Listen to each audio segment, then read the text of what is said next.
अपनी पृथ्वी की सेवकाई में प्रभु यीशु मसीह ने प्रकट किया कि वही चंगाई दाता हैं, छुड़ाने वाले और बंधन तोड़ने वाले हैं। उन्होंने लोगों को चंगाई दी और दुष्टात्मा के बंधन से छुड़ाया। कलीसिया जो कि मसीह की देह है, यीशु मसीह को प्रकट करे और दर्शाए कि यीशु सच में कौन है। यीशु अभी भी चंगाई और छुटकारा देते हैं और बंधन तोड़ते हैं। वो इसे अपनी कलीसिया के द्वारा करते हैं। आज हमारा अलौकिक रविवार है। हम हर महीने के आखिरी रविवार के दिन हम इसे एक ऐसे समय के रूप में रखते हैं। यह हमें याद दिलाता है कि हमारे परमेश्वर वो तो चंगाई और छुटकारा देने वाले हैं, चमत्कार करने वाले परमेश्वर हैं, और हम उसके लिए प्रार्थना करते हैं ताकि परमेश्वर अद्भुत काम कर सके अपने लोगों के जीवन में। और अभी इस समय आप लोग जो यहाँ पर ऑडिटोरियम में हैं और साथ ही आप सब लोग जो ऑनलाइन देख रहे हैं, और हमारी प्रार्थना यही है कि आज आप कुछ बहुत ही सामर्थ्य का अनुभव करें आपके जीवन में। हम मकसद के साथ इसे करते हैं क्योंकि विश्वास सुनने से आता है। तो हमें उस परमेश्वर के बारे में कहना है जो चंगाई देते हैं, छुटकारा देते हैं, चमत्कार करते हैं। लोगों के दिल में विश्वास उभरता है और फिर हम उसके लिए प्रार्थना करते हैं और परमेश्वर अद्भुत काम करते हैं। और हमने ये गवाहियाँ देखी हैं इतने महीनों से। तो आज, और कहूँ ये बहुत ही सरल संदेश है, मैं बस याद दिलाना चाहता हूँ कि यीशु मसीह चंगाई दाता और बंधन तोड़ने वाले हैं। बस मैं याद दिलाना चाहता हूँ कि हमारे प्रभु यीशु मसीह वो तो चंगाई दाता और साथ ही वो बंधन तोड़ने वाले हैं। और फिर उसके अंत में हम प्रार्थना करेंगे और फिर यहाँ पर हम गवाही सुनेंगे, यहाँ इस ऑडिटोरियम में और साथ ही जो हमें ऑनलाइन देख रहे हैं उनके द्वारा। तो आइए मेरे साथ में यहाँ पर इन वचनों में देखिए, जैसे हम सुसमाचार में से कुछ वचन पढ़ते हैं, और ये वचन तो स्क्रीन पर भी आपके लिए रखे गए हैं। मत्ती अध्याय 4 वचन 23 से 25 तक। आइए इससे पहले पढ़ते हैं मत्ती अध्याय 4 वचन 23 से वचन 25 तक। बाइबल बताती है कि यीशु सारे गलील में फिरता हुआ उनके आराधनालयों में उपदेश करता। आइए एक साथ इसे पढ़ते हैं। यीशु सारे गलील में फिरता हुआ और उनके आराधनालय में उपदेश करता और राज्य का सुसमाचार प्रचार करता और लोगों की हर प्रकार की बीमारी और दुर्बलता को दूर करता रहा। और सारे सीरिया देश में उसका यश फैल गया और लोग सब बीमारों को जो नाना प्रकार की बीमारियों और दुखों में जकड़े हुए थे और जिनमें दुष्टात्माएं थी और मिर्गी वाले और लकवे के रोगियों को उसके पास लाए। उसने उन्हें चंगा किया। गलील और दिकापुलिस, यरूशलेम, यहूदिया और यरदन नदी के पार से भीड़ की भीड़ उसके पीछे हो ली। उसकी सेवकाई के भाग के रूप में, पृथ्वी की सेवकाई के भाग में अवश्य ही यीशु ने बहुत सा समय प्रचार और शिक्षा देने में बिताया, लेकिन वचन हमें बताता है कि वो हर तरह की बीमारियों को चंगाई देते फिरा था और हर तरह की बीमारियों को चंगाई दी। दूसरे शब्दों में ऐसी कोई भी बीमारी या रोग नहीं था जिसके लिए उसने कहा माफ़ करना, मैं इसे संभाल नहीं सकता। उसने ऐसे नहीं किया। उसने हर तरह की बीमारी और हर तरह के रोगों को उसने चंगाई दी। और देखिए यहाँ पर वचन 24 हमें बताता है कि लोग उसके पास सारे बीमार लोगों को लेकर आए। मतलब उन्हें कुछ लोगों को निकालना नहीं पड़ा। उन्हें ये नहीं कहना पड़ा ठीक है ये परेशानी है, यीशु के पास जाओ, ये है तो नहीं। उन्होंने ऐसा नहीं किया। वो बस सभी बीमारों को ले आए। और आज भी हम यही कर सकते हैं। यानी हमारी सारी परेशानियां, देखिए ऐसे कोई भी बीमारी और रोग नहीं है, शारीरिक समस्या नहीं है जो छोड़ देनी चाहिए। सारे बीमार आ सकते हैं, यीशु के पास आ सकते हैं। वचन 24 कहता है वो सारे बीमारों को यीशु के पास ले आए जो कि बीमार थे और वो जकड़े हुए थे। ऐसी चीज़ें जो आपको परेशान करती हैं, दबाव में लेकर आती हैं और परेशान कर देती हैं, और उनके जीवन तो परेशान थे, वो उन्हें लेकर आए थे। वो उन्हें यीशु के पास लाए। और ऐसे लोग जो दुष्टात्मा से ग्रसित थे, जो दुष्टात्माओं के द्वारा परेशान थे, मिर्गी वाले और लकवे के रोगी, और उसने उन्हें चंगा किया। अब यह आधारित होता है कि आप किस भाग के चर्च में हैं, जानते हैं। जिनसे आप परिचित हैं, यानी मसीह चर्च के कुछ ऐसे भाग हैं, वो इनकार करते हैं या कहते हैं कि दुष्ट आत्माओं का अस्तित्व नहीं है, जैसे मानो दुष्ट आत्मा असली नहीं है। मतलब दुष्ट आत्माओं के बारे में बात मत करो, बाकी सारी बातों पर चर्चा करेंगे। लेकिन देखिए, लोग बहुत सी ऐसी मुश्किलों में से होकर जाते हैं, वो केवल दुष्ट आत्माओं के कामों के कारण ही होते हैं, केवल दुष्ट आत्माओं के कारण ही। और देखिए, मैं ये डराने के लिए नहीं कह रहा हूं, लेकिन मैं चाहता हूं कि हम समझ लें कि जो आत्मिक क्षेत्र की वास्तविकता है, हम इसका इनकार करते, इसका मतलब ये नहीं कि ये चले जाते हैं, ये असली हैं।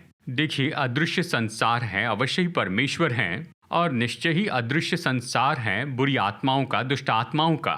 मुझे याद है बहुत समय पहले जब मैंने पहली बार इस बात के बारे में सेवा की, मैं कॉलेज में था, ग्रेजुएट स्कूल में था, और अवश्य हम उसके पहले सेवा करते थे, बीमारों के लिए प्रार्थना करते थे। लेकिन दुष्टात्माग्रस्त व्यक्ति से मेरी जो पहली मुलाकात थी, ये 1994 की बात है। उस समय मैं अमेरिका में पढ़ाई कर रहा था, और जैसे मैं आ रहा था, ये उस साल की बात है, मैं भारत लौट कर आया कि कुछ क्रूसेड्स करूं। और उन दिनों में देखिए, उस समय यानी 1994 में हम दक्षिण भारत में कुछ क्रूसेड्स कर रहे थे। ये तो केरला तमिलनाडु की सीमा थी, ये ऐसा क्षेत्र था, और मारथांडम के पास में गांव का नाम था थिरुवरम्बूर। उस क्षेत्र में हम काम कर रहे थे, और हम 7 अलग अलग जगहों पर गए थे। इन जगहों पर 2-3 दिन का क्रूसेड किया था, और मैं उस समय केवल 20 साल की उम्र का था, लेकिन ये तो मेरा पहला सामना करना था। और उस एक शाम के समय की बात है, सुसमाचार की सभा थी। मुझे पता नहीं लोग कैसे अनुमान लगाते हैं कि भीड़ में कितने लोग होंगे, जितने भी वो कहते हैं मैं मान लेता हूँ। तो वो कहते हैं 2000 लोग सभा में आए थे। मैं कहता हूँ ठीक है, मुझे पता नहीं कैसे गिनते हैं। खैर, मैं भरोसा करता हूँ वहाँ के लोकल पास्टर पर। तो यानी हो सकता है कुछ सैकड़ों लोगों से 2000-3000 लोग वहाँ पर होंगे। और फिर उस शाम के समय हमने प्रचार किया, और फिर प्रचार के बाद में हम मास प्रेयर करते हैं और गवाहियाँ लेते थे। लेकिन मैं वहाँ पर लोगों के लिए प्रार्थना करता व्यक्तिगत रूप में। ये उस समय की बात है जब लोग कतार लगाकर प्रार्थना के लिए राह देख रहे थे। तो ये बहन सामने आई, और मैंने पूछा कि आपकी क्या समस्या है। तो फिर उसने कहा पीठ में दर्द है, और वो तमिल में बोल रही थी। मेरे साथ में एक नौजवान थे जो कि मेरे कोरियन मित्र थे, और कैंपस में मैंने उनके साथ में बहुत समय बिताया था। वो मेरे साथ यहाँ पर भारत में आए थे, और उस समय जॉन मेरे साथ में थे, और मैंने जाना कि ये जो बहन है ये गिरने वाली है। प्रार्थना के समय मैंने कहा जॉन, इसके पीछे खड़े रहो अगर ये गिर जाए, क्योंकि वहाँ पर कारपेट वगैरह कुछ नहीं था, केवल मिट्टी थी, वो गिर जाएगी। मैंने कहा जॉन, इसके पीछे खड़े रहो, मुझे लगता है ये गिर जाएगी। वो वहाँ पर खड़ी थी, उसने अपना हाथ पीछे रखा, कहा मेरी पीठ में दर्द है। तो वो पीठ दर्द की समस्या के साथ आई थी, और मैं तो बस अपना हाथ रखकर प्रार्थना करने वाला था, पीठ के दर्द के लिए प्रार्थना करने वाला था, बैक प्रॉब्लम के लिए। लेकिन मैंने ये भी जाना कि कुछ सच में बहुत ही बुरा है। मैंने जॉन से कहा पीछे खड़े रहिए, वो गिर जाएगी। मैं जानता था ऐसा होगा, और जैसे मैं अपना हाथ बढ़ा रहा था, उसके चेहरे का भाव ही बदल गया। और बस ऐसे ही पल भर में ये बहन जो पीठ दर्द के लिए प्रार्थना करवाने आई थी, वो वहाँ अजीबोगरीब आवाज़ निकालने लगी। और ये आवाज़ वो नहीं निकाल रही थी, लेकिन दुष्टात्माएं निकाल रहे थे। यानी अगर कोई जो परमेश्वर पर विश्वास नहीं करता है, जो दुष्टात्माओं पर विश्वास नहीं करता, आपको वहाँ पर खड़े रहना चाहिए था, यह आपको तुरंत ही विश्वासी बना देता। साइकेट्रिस्ट और साइकोलॉजिस्ट इसके बारे में कुछ नहीं बता सकते हैं। उसी पल आप जानेंगे कि परमेश्वर असली है। अगर दुष्टात्मा है तो निश्चय परमेश्वर भी है, अगर दुष्टात्मा असली है तो परमेश्वर भी असली है। और फिर ये चिल्लाने लगी ये इस तरह से, और ये उसके भीतर में दुष्टात्माएं थी। अवश्य ही एक दुष्टात्मा थी, और वो वहाँ पर तमिल में बोलने लग गई। मैं तमिल समझ सकता हूँ लेकिन अच्छे से बोल नहीं पाता हूँ। तो उसने तमिल में बात की, यानी दुष्टात्मा ने मुझसे उसके द्वारा तमिल में बात की। तो मैंने इंग्लिश में जवाब दिया। तो दुष्टात्मा ने कहा हाँ, हम 6000 हैं और तुम हमें नहीं निकाल सकते हो। मैं कॉलेज का लड़का था, पर ये इस बारे में नहीं कि आप कौन हैं, ये तो यीशु का नाम है। तो मैंने कहा प्रभु यीशु के नाम में मैं आज्ञा देता हूँ। और जब वैसे प्रकट होने लग गई तो सारी भीड़ ऐसे पीछे हट गई। ठीक है, वहाँ पर खाली जगह थी, वहाँ पर वो थी और मैं था, और ये सारी खुली जगह थी। और वो चलने लग गई और अजीब अजीब सी आवाज़ें निकालने लगी। हम 6000 हैं, तुम हमें निकाल नहीं सकते हो। मैंने कहा नहीं, यीशु के नाम में तुम्हें निकलना होगा। तो उन्होंने कहा हम 18 साल से इसमें हैं, तुम हमें निकाल नहीं सकते हो। मैंने कहा कितने भी समय से क्यों न रहे हो, आज तुम्हें जाना होगा। और फिर वो बताने लगे कि वो उसमें कैसे आए। उसने ये कहा मैं इसकी शाश्वती नहीं देता, ठीक है। यानी वो बहन किसी चर्च सभा में गई थी और जब वो चर्च सभा में बैठी थी तो उस समय हम उसके भीतर आए। अजीब चर्च की सभा है। मुझे पता नहीं था विश्वास करे या न करे, लेकिन मैंने कहा कोई बात नहीं, इन सारी जानकारी का कोई अर्थ नहीं है, ठीक है। हम तो बस यही करना चाहते थे कि यीशु मसीह के नाम में दुष्ट आत्माओं को निकाल दे। तो वहाँ पर वो गोल गोल घूम रही थी और जबकि वहाँ उससे बातचीत हो रही थी, अचानक पवित्र आत्मा ने मुझे याद दिलाया उन दुष्ट आत्माओं को बताओ कि यीशु ने क्रूस पर क्या किया है। और इसलिए क्रूस का जो संदेश है वो इतना सामर्थी है। दुष्ट आत्माएं विश्वासियों से ज़्यादा जानती हैं। और उस समय मैंने कहा दुष्ट आत्माएं, तुम जानती हो कि मेरे स्वामी ने क्या किया है, तुम्हारे स्वामी शैतान के साथ क्रूस पर क्या किया। मैंने इब्रानियों 2:14 कहा, उस क्रूस पर बाइबल कहती है यीशु ने उसे नाश किया जिसके पास मृत्यु की सामर्थ्य जो कि शैतान है। उसके नाम में मैंने उसे निकलने की आज्ञा दी। और जिस पल मैंने वो वचन कहा वो जोर से वहां पर नीचे जमीन पर गिर गई थी और कुछ हरकत नहीं कर पाई। तो मुझसे मत कहिए कि दुष्ट आत्माएं नहीं हैं। और फिर उस समय के बाद से मैंने दुष्ट आत्माओं के बहुत से अलग अलग अनुभव प्राप्त किए हैं। आप में से कुछ लोग पूरे देश में हमारे साथ में मिशन ट्रिप्स में गए हैं और आपने खुद इसे देखा है कि इस तरह से छुटकारा हो रहा है अलग अलग सभाओं में जो हमने किए हैं। यानी देखिए, इतने साल में हमने इन बातों को बार बार देखा, ये एक बार की बात नहीं है।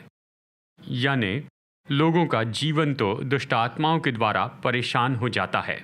वो उन्हें बंधन में रखते हैं, परेशान करते हैं। शायद हो सकता है कि किसी तरह की शारीरिक बात हो या भावनात्मक हो या उनके जीवन में कुछ हो सकता है, लेकिन बार बार उन्हें जिंदगी में सताया जाता है। और बाइबल यहाँ पर कहती है मत्ती 4:24 में, लोग सब बीमारों को और जिनमें दुष्ट आत्माएं थी और मिर्गी वालों को और लकवे के रोगी को उसके पास लाए और उसने उन्हें चंगा किया। यीशु ने उन्हें चंगा किया। आमीन। और उसी यीशु को आज हम यहाँ पर देखना चाहते हैं। ये उसका चर्च है। आमीन। और वो अपने कलीसिया का सिर है और वो हमारे मध्य में यही यीशु होना चाहते हैं। आइए और भी कुछ वचन पढ़ते हैं मत्ती 15 से वचन 29 से वचन 31 तक। मत्ती 15 29 से 31 तक। यहाँ ये कहता है, यीशु वहाँ से गलील की झील के पास आया और पहाड़ पर चढ़कर बैठ गया। तो आइए यहाँ पर अगले 2 वचन एक साथ पढ़ लेते हैं। तब भीड़ पर भीड़ उसके पास आई। वो अपने साथ लंगड़ों, अंधों, गूंगों, टुंडों और बहुतों को उसके पास लाए। उन्हें उसके पांव पर डाल दिया और उसने उन्हें चंगा किया। तब लोगों ने देखा कि गूंगे बोलते और टुंडे चंगे होते और लंगड़े चलते और अंधे देखते हैं, तो अचंभा करके इस्राएल के परमेश्वर की बढ़ाई की। परमेश्वर को महिमा कब मिलती है? जब ये सब लोग चंगे हो जाते हैं। वो यीशु के पास इन लोगों को लेकर आए जो लंगड़े थे, अंधे थे और गूंगे थे, टुंडे थे यानी हाथ या पैर नहीं थे, और वो चंगे हो गए, वो सभी। और लोगों ने इस्राएल के परमेश्वर की महिमा की।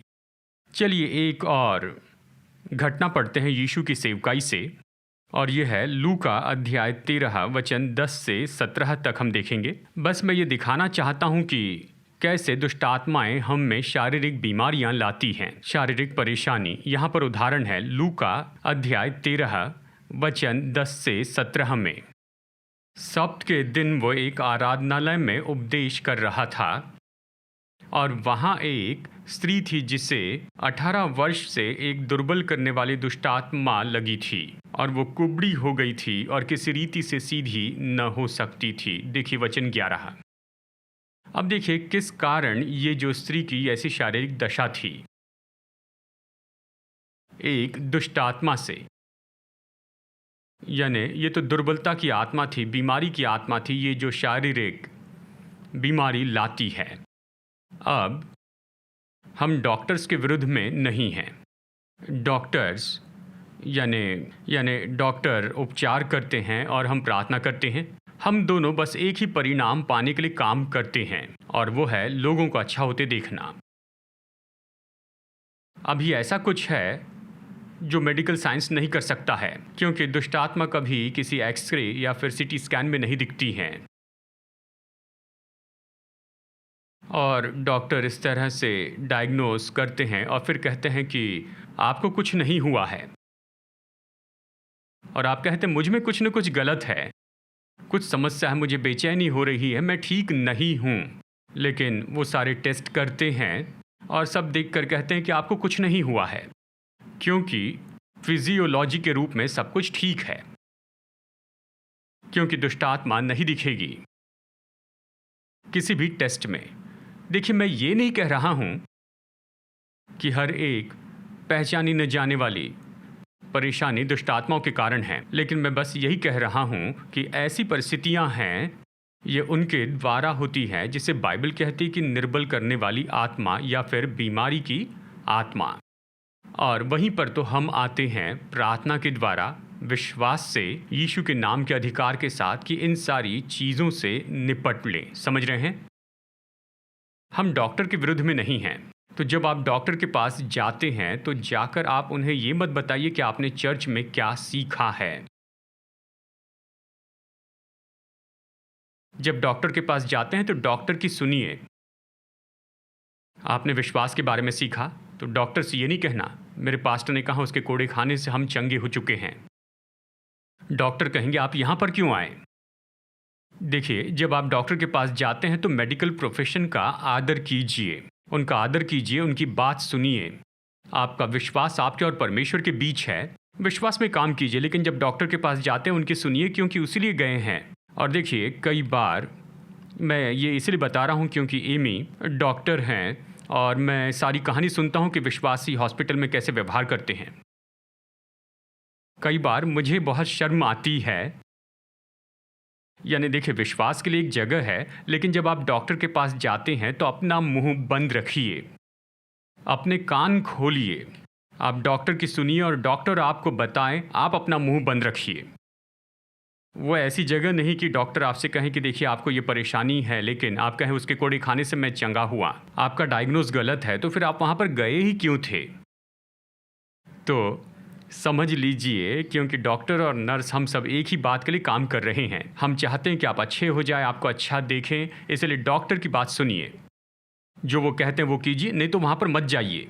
ठीक है, चलिए आत्मिक बातों में वापस आते हैं। तो मैं यहाँ पर यही बात कह रहा हूँ कि ऐसी परिस्थिति होती है जो कि निर्बल करने वाली आत्माओं के द्वारा लाई जाती हैं, वो इन्हीं के द्वारा होते हैं। इसलिए मेडिकल साइंस जो है वो इस क्षेत्र में कुछ नहीं कर पाते हैं, क्योंकि ये तो विज्ञान के क्षेत्र से बाहर है। और वहीं पर तो हम प्रार्थना के द्वारा लोगों को बंधनों से छुटकारा दे सकते हैं। यीशु ने यहाँ पर बिल्कुल ऐसे ही किया। तो ये स्त्री, वो वहाँ पर थी 18 वर्ष तक, माफ़ कीजिए, वो तो 18 साल तक बंधी थी, इसी तरह से ऐसी दशा में थी, और वो तो पीठ की समस्या के कारण कुबड़ी हो गई थी 18 साल से। लेकिन इसके पीछे दुर्बल करने वाली आत्मा थी, और यीशु ने उसकी कैसे सेवा की। वचन 12 आइए पढ़ते हैं। यीशु ने उसे देखकर क्या कहता है? जब यीशु ने उसे देखकर उसे बुलाया और उससे कहा, हे नारी, तू अपनी दुर्बलता से छूट गई। देखिए, यीशु तो बंधन तोड़ने वाले हैं।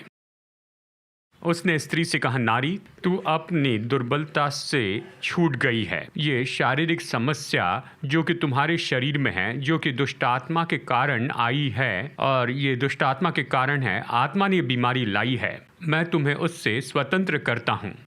अगर इसे सारांश में देखें तो यीशु यही तो कह रहे थे कि तू अपनी दुर्बलता से आज़ाद हो गई है। अवश्य ही उन दिनों के जो धार्मिक अगुवे थे उन्होंने इसे स्वीकार नहीं किया, उनका अलग विचार था। और चलिए इन सब को हम छोड़ देते हैं।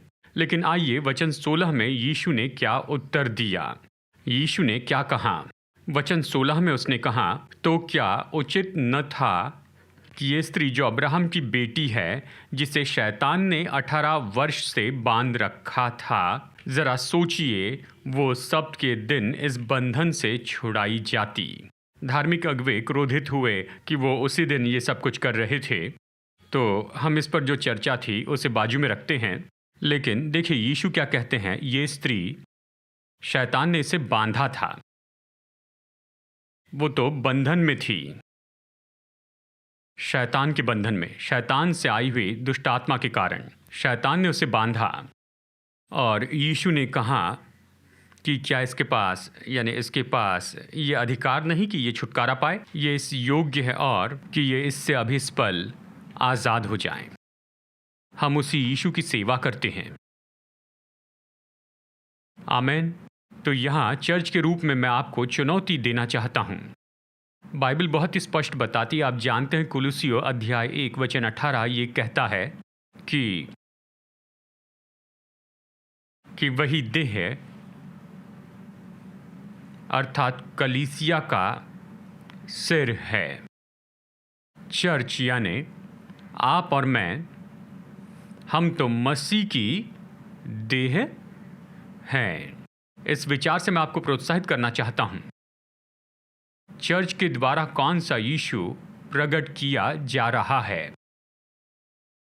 क्या चर्च के पास ये अधिकार है कि वो यीशु को प्रकट करें बाइबल में और सुसमाचार में जो यीशु दिखते हैं उससे अलग ही? या चर्च से इस तरह की मांग की गई है कि जिस यीशु को बाइबल में हम देखते हैं उससे ही दर्शाएं? क्या आप समझ रहे हैं? क्योंकि चर्च ही मसीह की देह है। क्या मसीह चंगाई दाता है? तो चर्च को ये दर्शाना होगा कि मसीह चंगाई दाता हैं।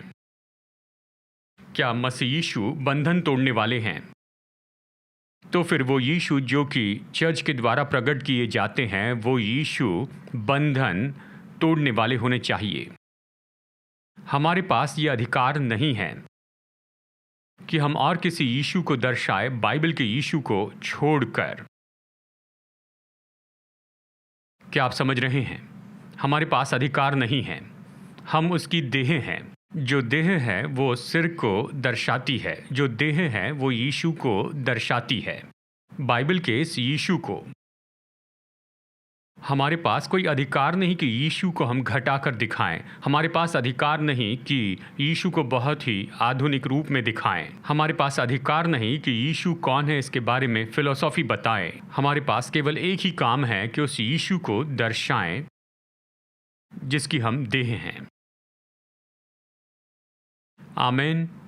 हम उसके हाथ हैं, हम उसके पैर हैं। यानी हमारे द्वारा यीशु अभी चंगाई देते हैं, यीशु अभी भी छुटकारा देते हैं। और हम जो मसीह की देह हैं, हम कलीसिया के रूप में यीशु मसीह को दर्शाएं। वो अभी भी वही यीशु है जो चंगाई देते हैं। वो अभी भी वही हैं जो लोगों को आज़ाद करते हैं, बंधन तोड़ते हैं और अपने लोगों के जीवन में अद्भुत और महान काम करते हैं। चलिए मैं आपको सारांश बताना चाहता हूँ। यूहन्ना 14 वचन 1 से 12। यानी देखिए यीशु यहाँ पर इस समय तक अपने चेलों के साथ में कुछ समय बिता चुके थे। चलिए मानते हैं, अनुमान लगाते हैं कि 3 साल तक वो यीशु के साथ में समय बिताएं, यीशु के साथ यात्रा किए और सारे अद्भुत काम देखें। और फिर यीशु उन्हें अपने जाने के लिए तैयार करना चाहते थे। वो उन्हें शाश्वती देना चाहते थे। यूहन्ना 14 वचन 1 कहता है, तुम्हारा मन व्याकुल न हो, परमेश्वर पर विश्वास रखो, मुझ पर भी विश्वास रखो। मेरे पिता के घर में बहुत से रहने के स्थान हैं। मैं तुम्हारे लिए जगह तैयार करने जाता हूँ। यदि मैं जाकर तुम्हारे लिए जगह तैयार करूँ तो फिर आकर तुम्हें अपने यहाँ ले जाऊँगा कि जहाँ मैं रहूँ वहाँ तुम भी रहो। इस तरह कहा तो कल्पना कीजिए, चेले सोचने लगे, देखो हम इसके साथ 3 साल से रहें और एक बार भी ये अपने पिता के घर में हमें चाय पिलाने के लिए नहीं ले गए, एक बार भी नहीं कहा। और अब ये कह रहे हैं मैं अपने पिता के घर जा रहा हूँ, मैं जगह तैयार करने जाता हूँ। 3 साल में एक बार भी पिता के घर हमें नहीं ले गया। तो फिर उनमें से एक कहता है, यानी प्रभु, यानी तुम्हारे पिता के घर का पता क्या है? मैं अपने शब्दों में से कह रहा हूं। उसने कहा, तेरे पिता के घर का रास्ता कौन सा है? मतलब तू हमें अपने पिता के घर में लेकर नहीं गया है। यीशु ने ये वाक्य कहा, यूहन्ना 14:6 हम जानते हैं। फिर उसने वहाँ पता बताया। उसने कहा, मैं ही मार्ग, सत्य और जीवन हूँ। मेरे बिना कोई पिता के पास नहीं पहुँच सकता। तो दूसरे चेलों ने कहा कि चलो मुद्दे पर आते हैं। 3 साल तक इसने हमें अपना पिता नहीं दिखाया, अभी पूछते हैं। तो एक और चेला कहता है, प्रभु हमें पिता दिखा।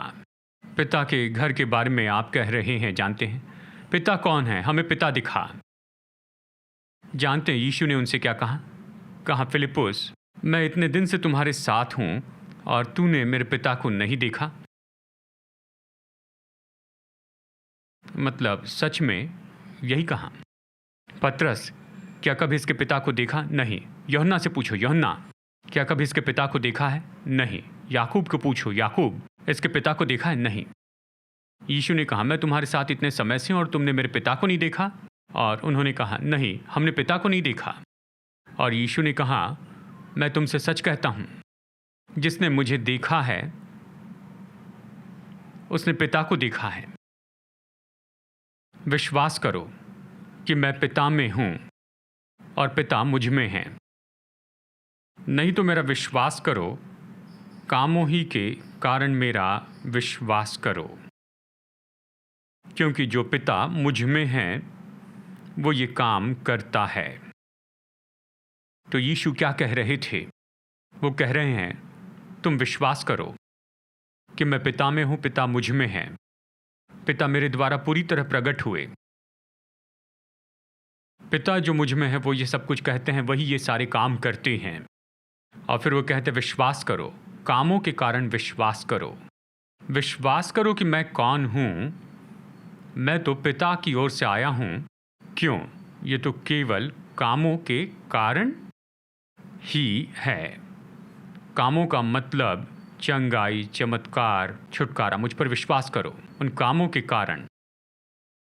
और इसी संदर्भ में वो यूहन्ना 14:12 कहता है, मैं तुमसे सच कहता हूं, जो मुझ पर विश्वास रखता है, ये काम जो मैं करता हूं वो भी करेगा, वरन इससे भी बड़े काम करेगा, क्योंकि मैं पिता के पास जाता हूं। यह इस संदर्भ पर मैं जोर दूं, इसी कारण हमें यीशु के जैसे काम करने और उससे भी बड़े काम करने हैं, ताकि संसार ये जाने कि सच में यीशु कौन है। वो तो ऐसे हैं जिसे पिता ने भेजा है। इसी संदर्भ में यीशु ने यूहन्ना 14:12 बताया है, मैं पिता में हूं और पिता मुझ में है और पिता ने मुझे भेजा है।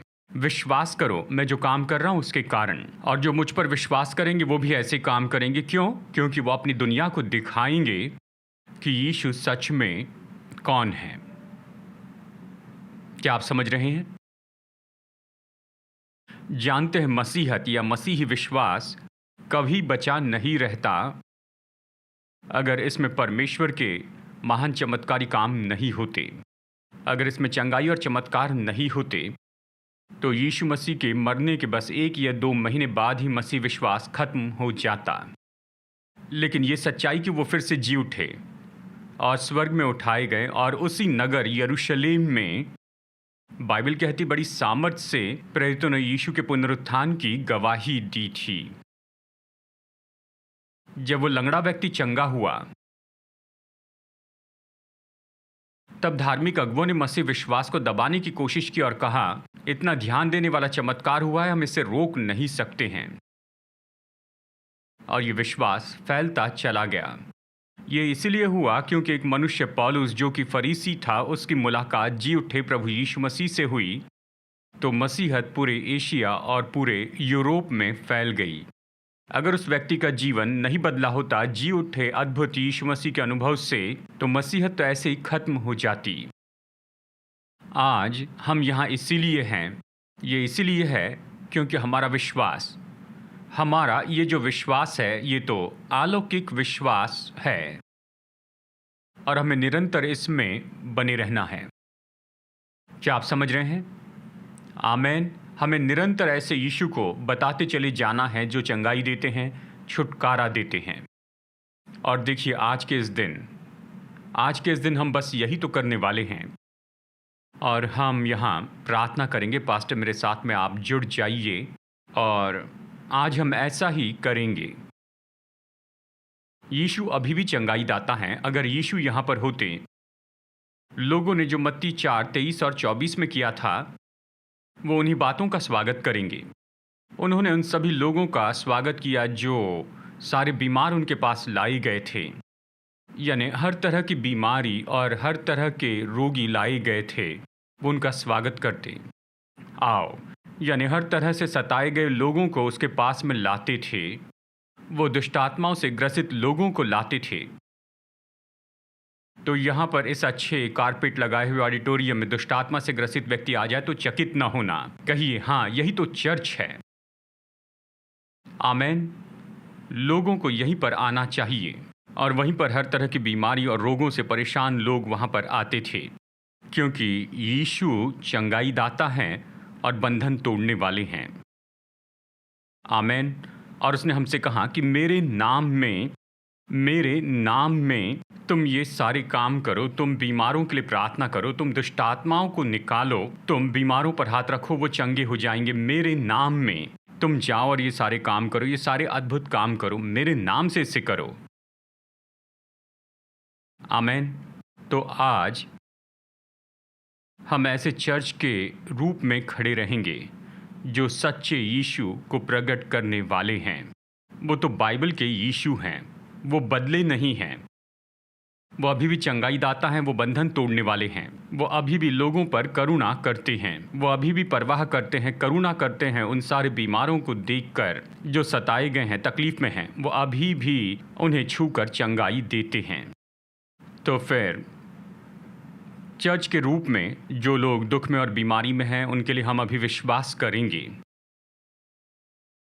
अवश्य बहुत सी ऐसी परिस्थितियां हैं जिसके बारे में डॉक्टर बता सकते हैं, हम उसके विरुद्ध में नहीं हैं, आप कीजिए।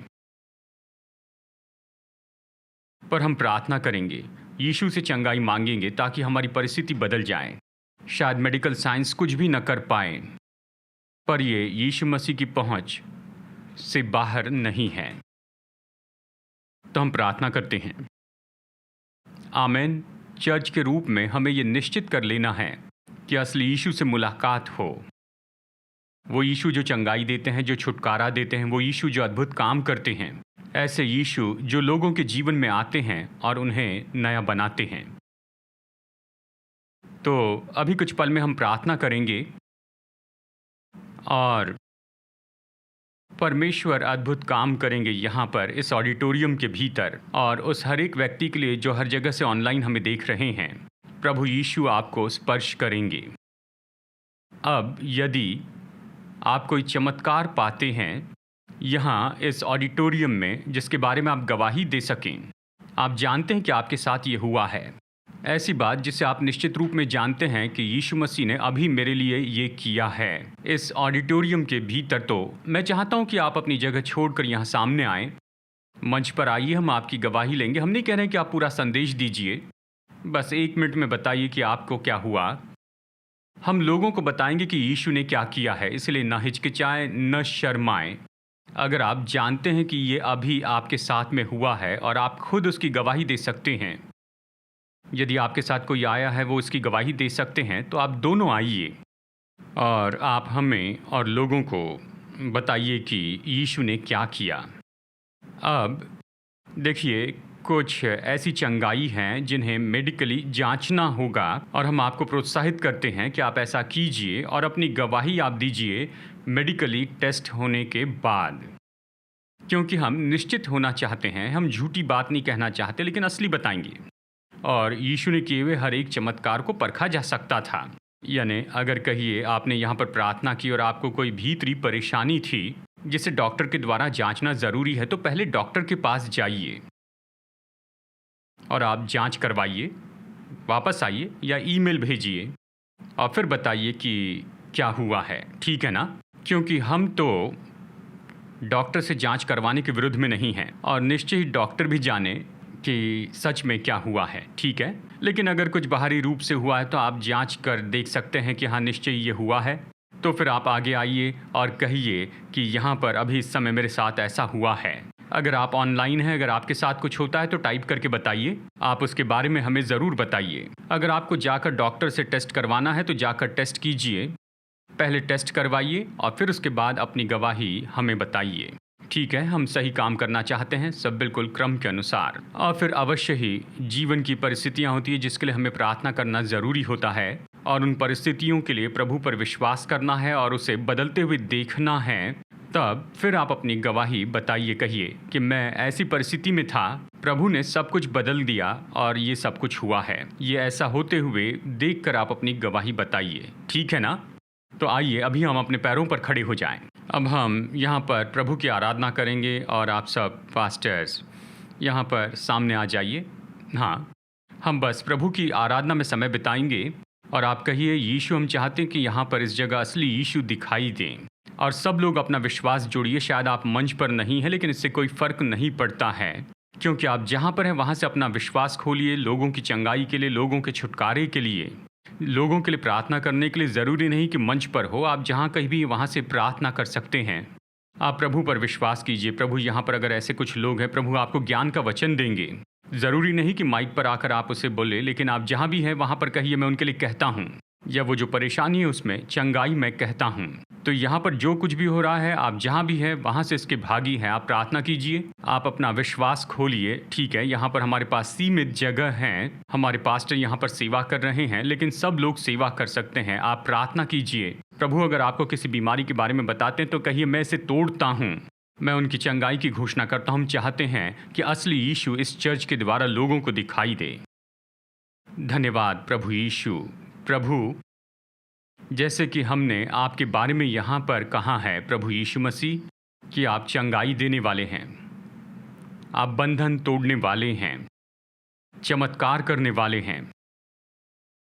प्रभु जी, हम तो आपकी देह हैं, आपके चर्च हैं, हम आपकी देह हैं।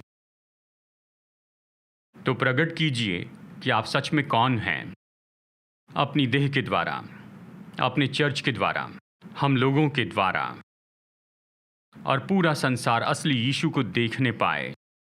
चंगाई देने वाले यीशु, करुणामय यीशु, अद्भुत काम करने वाले यीशु, वो सामर्थी यीशु, ऊंचे उठाए गए यीशु, और वो जयवंत यीशु मसीह, और जो असली यीशु है वो देखे जाएं चर्च में और चर्च के द्वारा। प्रभु, मैं प्रार्थना करता हूँ यहाँ ऑडिटोरियम के सभी लोगों के लिए, जो लोग हमारे साथ ऑनलाइन में जुड़े हैं। प्रभु जी,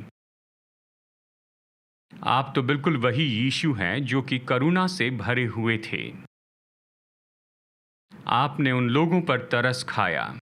आप वही यीशु हैं जो चंगाई देते हैं, छुटकारा देते हैं, जो लोगों को आज़ाद करते हैं, जो बंधन तोड़ते हैं, जो मनों को नया बना देते हैं, और तुरंत ही आप लोगों को बिल्कुल सही मन में लेकर आते हैं।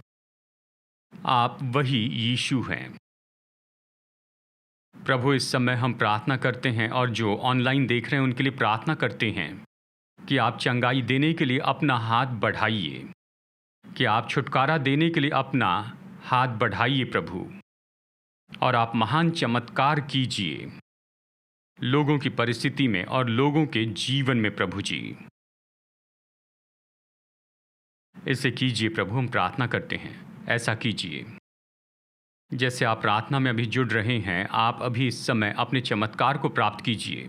हमारे पास्टर भी यहाँ पर सेवा करेंगे। मैं पहले प्रार्थना करूँगा और फिर वो भी जुड़ जाएंगे। आप बस अपनी चंगाई और चमत्कार को प्राप्त कीजिए। तो प्रभु यीशु मसीह के नाम में मैं आज्ञा देता हूँ कि चंगाई होते चले जाएं। मैं आज्ञा देता हूँ कि हर एक बीमारी, रोग और कमज़ोरी का जो जुआ है वो तोड़ा जाए, हर एक बोझ हटाया जाए, हर एक जुआ नाश हो जाए प्रभु यीशु मसीह के नाम में। मैं आज्ञा देता हूँ कि कमज़ोरी की हर एक आत्मा, हर एक झूठी आत्मा, निर्बलता की हर एक आत्मा जो कि बीमारी, रोग और परेशानी और सताव लेकर आती है, मैं यीशु के नाम में तुम्हें आज्ञा देता हूँ कि अभी इसी समय चले जाएं। और लोग अभी इसी समय छुटकारे का अनुभव करें। यीशु मसीह के नाम में दर्द चला जाएगा, क्योंकि ये आत्माएं इस तरह का दर्द ला रही थी। और लकवा चला जाएगा, क्योंकि आत्मा ये ला रही थी। ये चले जाए प्रभु यीशु मसीह के नाम में, इसी समय निकल जाए। आर्थराइटिक कंडीशंस अभी इसी समय पूरी तरह से छुटकारा पाए। आर्थराइटिक कंडीशंस से यीशु के नाम में इसी समय, हाँ इसी समय,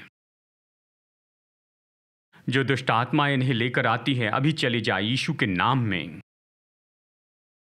पिता, हम आपको धन्यवाद देते हैं, आपका आदर करते हैं, आपके नाम का आदर करते हैं। धन्यवाद यीशु, धन्यवाद कि आपकी चंगाई की सामर्थ बह रही है। और आप सब लोग अभी प्रार्थना कीजिए। अभी हम कुछ समय और भी यहाँ प्रार्थना करेंगे, लेकिन अगर आपके साथ कुछ हुआ है तो आप यहाँ पर आइए। आप इंतज़ार मत कीजिए। अगर आपके साथ में कुछ हुआ जबकि हम यहाँ पर प्रार्थना कर रहे थे, तो बस अपनी कुर्सी से आगे आइए, सामने आए, ताकि हम आपकी गवाही सुन सकें। मैं जो मरा हुआ है उस पर जीवन कहना चाहता हूँ। रोमियो 4:17 कहता है कि परमेश्वर जीवन देते हैं जो मरे हुए हैं उनको भी। यानी देखिए, ये तो ऐसी परिस्थिति होगी जो शारीरिक हो, यानी ऐसी परिस्थिति जहाँ सब कुछ मरा हुआ है और परमेश्वर उसे जीवन दे, चाहे मरी हुई नस हो या आँखों की नज़र चली गई या फिर सुनना चला गया है। जो भी मरा हुआ है उसे परमेश्वर जीवन दे। और साथ ही मैं जीवन कहना चाहता हूँ ऐसी परिस्थितियों में और जो ऐसी दिखाई देती कि उसमें आशा नहीं है, जैसे रोमियो कहता है, यानी आशा के परे, जहाँ पर कोई आशा नहीं थी अब्राहम ने विश्वास किया। और जो आशाहीन हैं वहाँ पर हम चाहते हैं कि सब कुछ जीवित हो जाए। हम उसके लिए प्रार्थना करेंगे। और अगर कुछ हो रहा है या कुछ हुआ है तो आप सामने आइए। तो सभा खत्म करने के पहले हम यहाँ पर आपकी गवाही लेना चाहते हैं, तो आइए प्रार्थना करेंगे। पिता, यीशु के नाम में मैं घोषित करता हूँ कि हमारे परमेश्वर मुर्दों को भी जीवन देने वाले हैं, क्योंकि आपका वचन कहता है पिता कि आप मुर्दे को भी जीवन देने वाले हैं। इसीलिए मैं यीशु के नाम में कहता हूँ कि जो कुछ भी मरा हुआ है, चाहे ये शारीरिक देह में हो या मरी हुई नसें हों, तो उसमें जीवन आ जाए उन नसों में। और अगर मांसपेशियां मर चुकी हैं तो उसमें जीवन आए उन मांसपेशियों में। और अगर लकवे के कारण ऐसा कुछ हुआ है, यानी वो काम नहीं कर पा रहे हैं, सब घटते चला गया है, इसीलिए वहाँ निश्चय ही यीशु के नाम में जीवन आए और जो कुछ भी मरा हुआ है वो वापस जीवित हो जाए। पिता, मैं इसकी घोषणा करता हूँ, लोगों की परिस्थितियों पर इसका दावा करता हूँ, लोगों की परिस्थितियों के लिए कि इन्होंने इसे आशाहीन समझा, इसे छोड़ दिया है, और ऐसी परिस्थिति में अभी जीवन आ जाए। वो परमेश्वर के उकसाए जाने को देखें। परमेश्वर का हाथ या उसकी उंगलियां उस परिस्थिति में उन्हें उभार रही हैं और उन्हें जीवित कर रहे हैं, जिन्हें मरा हुआ कह के छोड़ दिया गया और जो आशाहीन के रूप में छोड़ दिया गया। ऐसे प्रोजेक्ट भी जिन्होंने ये सोचा कि ये तो मरा हुआ प्रोजेक्ट है, और वो अभी जीवित हो जाए और वो फिर से नया बनाया जाए, और व्यापार की डील जो कि मर चुकी थी वो फिर से जीवित हो जाए प्रभु यीशु मसीह के नाम में। या फिर रियल इस्टेट की डील या फिर घर के जो प्रोजेक्ट हैं, ये ऐसी चीज़ें जिन्हें मरा हुआ मानकर छोड़ दिया गया, और ये फिर से जीवित हो जाए। प्रभु परमेश्वर का हाथ आए, परमेश्वर की उंगली आए और वो इस सब को फिर से जीवित कर दे प्रभु यीशु मसीह के नाम में, और मरी हुई चीज़ें वापस जीवित हो जाएं, क्योंकि परमेश्वर मुर्दों को जीवन देते हैं। और हम इसे कहते हैं लोगों के जीवन में और लोगों की परिस्थितियों में, प्रभु यीशु मसीह के सामर्थी नाम में। और हम आपका धन्यवाद करते हैं पिता कि ये हो गया है। आमेन, आमेन, आमेन, आमेन। क्या कोई गवाही है? यहाँ पर कोई गवाही है?